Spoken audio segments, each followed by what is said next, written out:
Bhaskar news से मैं हूं राजा भैया पाल और आज मेरे साथ एक ऐसी शख्सियत के साथ खास मुलाकात है जो किसी परिचय की मोहताज नहीं है। एक लंबा उनका क्षेत्र है राजनीतिक कैरियर। यह मैं बात कर रहा हूं मध्य प्रदेश के नेता, पूर्व नेता प्रतिपक्ष, पूर्व मंत्री चौधरी राकेश सिंह चतुर्वेदी जी। राकेश सिंह चतुर्वेदी जी, आपका भास्कर न्यूज़ पर बहुत बहुत स्वागत। नमस्कार भैया, बहुत धन्यवाद। एक बड़ा कैरियर आपका राजनीतिक सफ़र में रहा है, आखिर वो कौन से कारण रहे एक लंबे सफ़र के बाद आप 6 साल के लिए बीजेपी में आपको ज्वाइन करना पड़ा? एक व्यक्ति के जीवन में कई बार उतार चढ़ाव आते हैं। मेरे जीवन में भी एक ऐसा समय आया कि जब मुझे कांग्रेस छोड़ के बीजेपी ज्वाइन करनी पड़ी। लेकिन बीजेपी ज्वाइन करने के बाद मुझे, जब तक हम किसी विचारधारा के नज़दीक नहीं जाते हैं तब तक उसके बारे में गहराई से समझ में नहीं आता है। कहते हैं ना, दूर के ढोल सुहावने बहुत लगते हैं। तो भारतीय जनता पार्टी में जब गया मैं, उसके बाद मुझे समझ में आया कि इसकी आइडियोलॉजी में और कांग्रेस की आइडियोलॉजी में कितना बहुत बड़ा अंतर है। क्या फ़र्क महसूस किया आपने कांग्रेस और बीजेपी में? मैं कह रहा हूँ कि कांग्रेस 133 वर्ष पुरानी भारतवर्ष की राजनीतिक दल है, जिसमें कई महापुरुष इसके अध्यक्ष रहे। वर्तमान में राहुल गांधी अध्यक्ष हैं। और भारतीय जनता पार्टी इस देश की लोकतांत्रिक पार्टी नहीं है, राजनीतिक दल नहीं है। मेरी नज़र में ये तानाशाहियों का समूह है। जिस तरीके से कठपुतली होते हैं और कठपुतली को नचाने वाला दूसरा होता है, तो भारतीय जनता पार्टी कोई स्वतंत्र राजनीतिक विचारधारा वाली पार्टी नहीं है।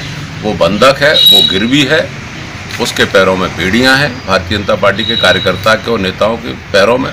और भविष्य में जो ज़्यादा भारतीय जनता पार्टी में समय व्यतीत करता है और उसका अंतिम समय वो होता है, जैसे घर का कोई मुखिया अगर बुज़ुर्ग है और उसको उसके बच्चे कैसी परवरिश करते हैं, इससे उसके ख़ानदान का पता पड़ता है। इसी तरीके से भारतीय जनता पार्टी के ख़ानदान का, भारतीय जनता पार्टी की हैसियत इससे पता पड़ती है कि वो अपने बुज़ुर्गों के साथ कैसा व्यवहार करते हैं। तो हिंदुस्तान की जनता ने देखा है कि आडवाणी जी को किस तरीके से बेमुरब्बत करके घर भेज दिया।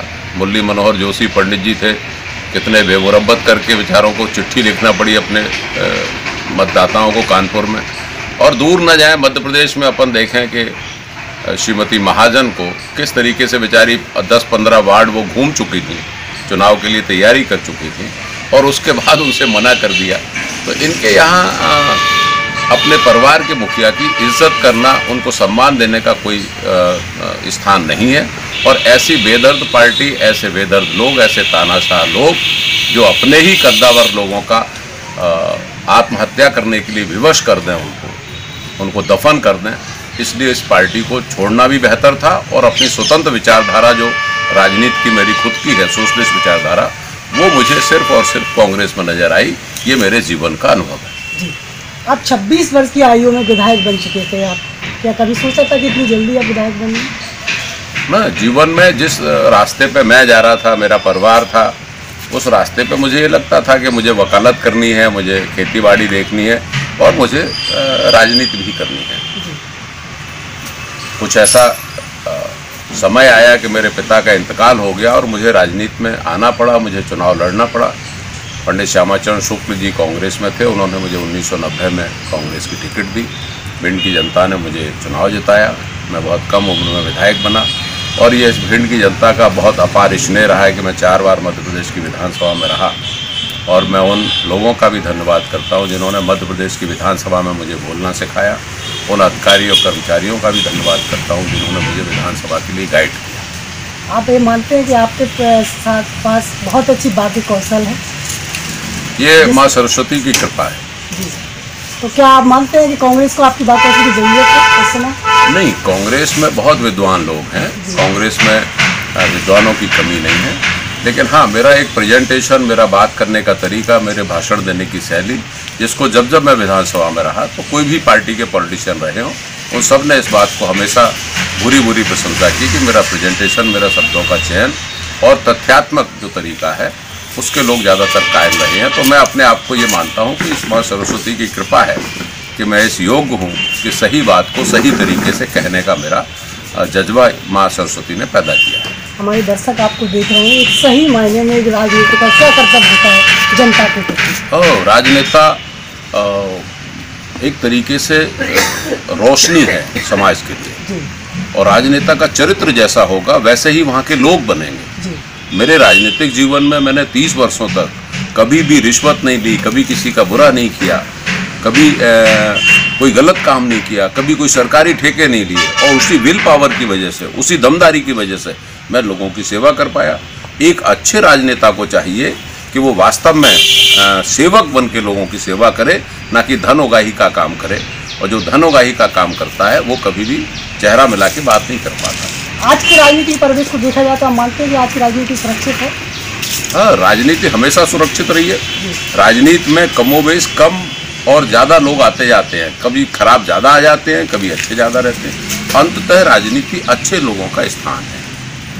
थोड़े समय के लिए कुछ खराब लोग आते हैं, कभी कुछ जातवादी लोग आते हैं, कभी कुछ बदमाश किस्म मसल्स पावर वाले लोग आते हैं, लेकिन ये प्रक्रिया 10 साल से ज़्यादा ये नहीं चलती है। अंत में वही व्यक्ति राजनीति में लंबे समय तक रहता है जो ईमानदारी से, निष्ठापूर्वक और सिद्धांतों के साथ काम करता है। राहुल गांधी ने कि 28 वर्ष के युवा को टिकट दिया है, क्या समझ, उनकी भावना को देखते हुए क्या समझ? नहीं, राहुल जी की हमेशा इस बात का सोच रहा है कांग्रेस को मजबूती देने का, कांग्रेस को एक नए तरीके से खड़ा करने का और नए नेतृत्व को आगे लाने का। तो देवाशीष को जो टिकट मिला है, देवाशीष एक योग्य व्यक्ति है, योग्य लड़का है, ग्वालियर का रहने वाला है, बढ़िया विश्वविद्यालय में स्टडी है उसकी। और हम लोगों को ये चाहिए कि जब भिंड से अनुसूचित जाति के लिए रिजर्व है तो हमारा नुमाइंदा बहुत अच्छा पढ़ा लिखा, अच्छा बोलने वाला होना चाहिए। लेकिन भारतीय जनता पार्टी चूँकि ऐसी पार्टी है जो अफवाहों के ऊपर राजनीति करती है, योग्यता को दबाना चाहती है, तो इसलिए हमें सबको मिलकर इस बात को आज विचार करना पड़ेगा कि देवाशीष एक पढ़ा लिखा योग्य व्यक्ति है। वो अगर भिंड दतिया से सांसद बनेगा तो ज़्यादा बेहतर तरीके से भिंड दतिया की बात को लोकसभा में रखेगा, बेहतर तरीके से यहाँ के लोगों के काम करेगा। और चूँकि नया बच्चा है तो उसको किसी भी तरीके से ढाला जा सकता है। विपक्ष का आरोप है 2 अप्रैल की घटना को लेकर, क्या कहेंगे? देशद्रोही बताया जा रहा है देवाशीष। देखिए, भारतीय जनता पार्टी तो जो बता दे वो कम है। भारतीय जनता पार्टी को अगर हम ये कहें कि राष्ट्रवादी पार्टी है तो मेरे हिसाब से तो गलत है। मैं तो देख के आया हूँ, मैं हिंदू हूँ। हिंदू होने का मेरी माँ ने मुझे कर्तव्य सिखाया है कि हिंदू होने का मतलब ही हम देवी देवताओं की पूजा करेंगे, मूर्ति पूजक हम होंगे, पैर छूना हमारे संस्कारों में होगा। भारतीय जनता पार्टी के जो गॉड फादर हैं वो ना तो मूर्ति पूजा करते हैं, ना हिंदू हैं, ना ही पैर छूने की उनके अंदर परंपरा है। तो जो आदमी पैर नहीं छुएगा, जो आदमी मूर्ति पूजक नहीं होगा, वो मेरी नज़र में नास्तिक है। मैं उसको हिंदू नहीं मान सकता हूँ। तो भारतीय जनता पार्टी क्या सगुफेबाजी करे, क्या ना करे, ये उनसे पार पाना हर किसी के बस की बात नहीं। इसमें चैतन्यता की आवश्यकता है। आज देश में जो मुद्दे होना चाहिए थे, बेरोजगारी के मुद्दे होना चाहिए थे कि जीएसटी क्यों इतना लागू कर दिया, मुद्दे होना चाहिए तो नोटबंदी का क्या फ़ायदा हुआ, ऐसा कौन सा इकोनॉमिक्स गणित था, हिंदुस्तान को पूरे तरीके से तबाह कर दिया, तो वो तो गौड़ हो गए। पाकिस्तान का मुद्दा आगे कर दिया, क्योंकि ये लोग जानते हैं भारतीय जनता पार्टी जब विधानसभा के हम लोग चुनाव हारे तो इनकी एक समीक्षा बैठक ग्वालियर में हुई और मुझे उसमें जाने का मौका मिला। तो मैं सुन के स्तब्ध रह गया, ये सुन के कि वहाँ जो लोग नेता बैठे थे बीजेपी के, वो ये समीक्षा करके कह रहे थे कि भारतीय जनता पार्टी की सरकार अगर दिल्ली में बनाना है तो या तो राम मंदिर का शिलान्यास कर दो और या पाकिस्तान पे आक्रमण कर दो। तो मेरे जैसा व्यक्ति तो वहाँ बैठा हुआ था बीजेपी के कार्यकर्ता के रूप में, तो स्तब्ध रह गया कि वोट के लिए, सत्ता के लिए लोग कितने नीच विचार रखते हैं, कितने घृणित विचार रखते हैं।